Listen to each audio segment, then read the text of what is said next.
Hello and welcome to the show. We started this week's FailRace episode with it breadstick on GTA 5. Now, they know they've got a flying car trying to get them. They're ready with their homing rocket launcher, and sure enough, they managed to lock onto it and fire, but the police are not so keen about this. They managed to, first of all, turn up, have their ghost car in the wall, and, well, said ghost car is quite strong. Managed to knock the player over and then shot by the driver.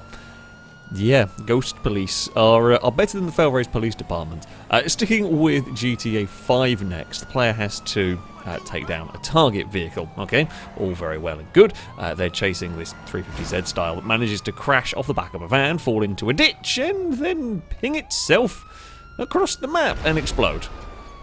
I mean, the mission was completed. Not really, the player didn't do much in that one, but it works at the end of the day. Train Guy up next on GTA 5 is doing a race. Things go a little bit awry for them. Well, they go awry for somebody else as well. They're going for a shortcut when physics again has had enough and decided the car should explode. I don't even know what it hit on that to upset it. It just turned. It didn't even look like it hit the wall. Maybe the dumpster, I presume, was what upset physics in all of that. But yeah, it went wrong. Next, we've got a very, very broken blister on this. Now, people messing around with the arena war cars, always good fun. However, it's a perfect shot to bounce the blister into a petrol station. I mean, it wasn't in great condition, so it is probably probably at mercy for that car, if I'm honest with you. Sticking with GTA 5, Tyler up next, racing through the streets. Now, we've seen plenty of cars bounce off of the roofs of other vehicles down here. That's not uncommon. What is uncommon is to manage to land perfectly on a traffic car a fair way down the road.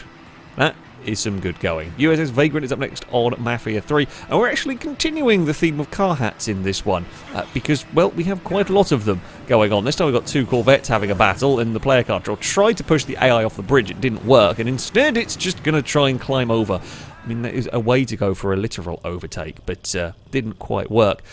Digby Caesar up next on a no time with some AI traffic spawning in under each other. And now they're just going to go along as if nothing has happened, you know. It's fine. That is definitely how AI traffic is supposed to be. 100% how that one works. Again, good old car hats. Drago de Corsa up next on FlatOut. Goes to take out an opponent's vehicle off the start line. I mean, that's fair enough. However, gets stuck on the roof of said opponent's car.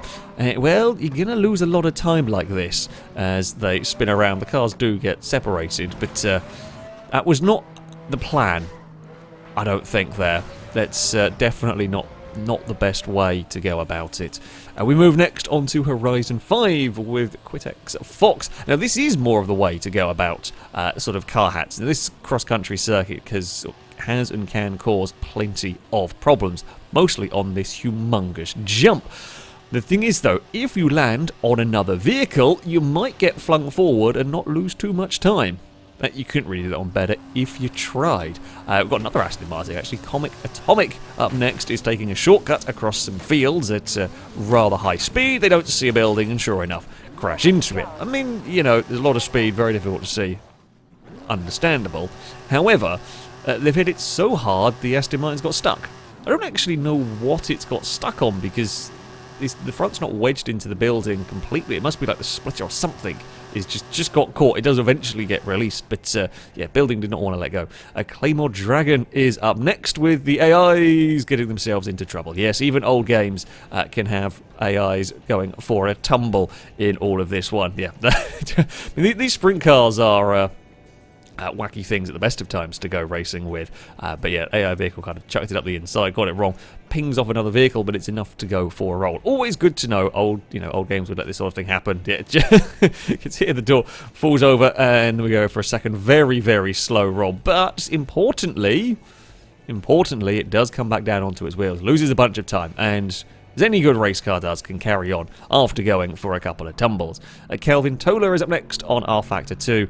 High speed, narrow road, you know what's going to happen on this one. Run a little bit wide, clip a mountain, and the Corvette goes for a big old pirouette off the side.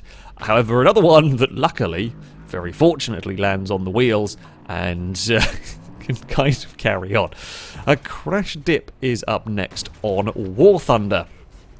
Now, I think these AI tanks going on. Regardless, they're having a battle. They're shooting at some tanks and so on as they are driving past in this area. This is a mad contraption. See all the guns poking out the side of it.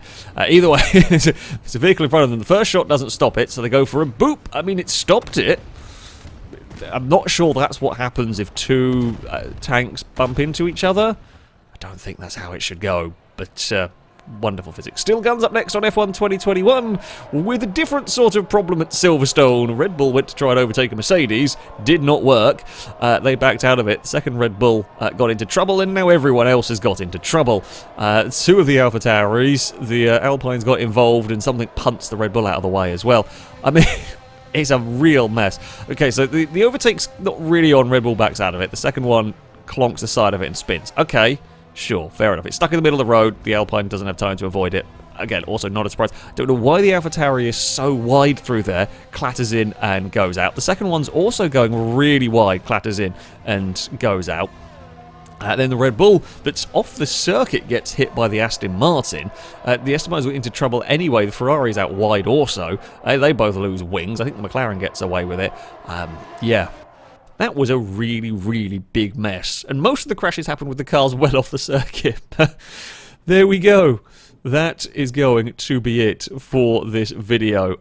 As ever, if you have clips you'd like to submit to this series, you can via a Google form. There'll be a link to it in the description. All the rules and how it works can be found on there. That, though, is going to be it from me. Thank you all very much for watching, and until next time, a goodbye.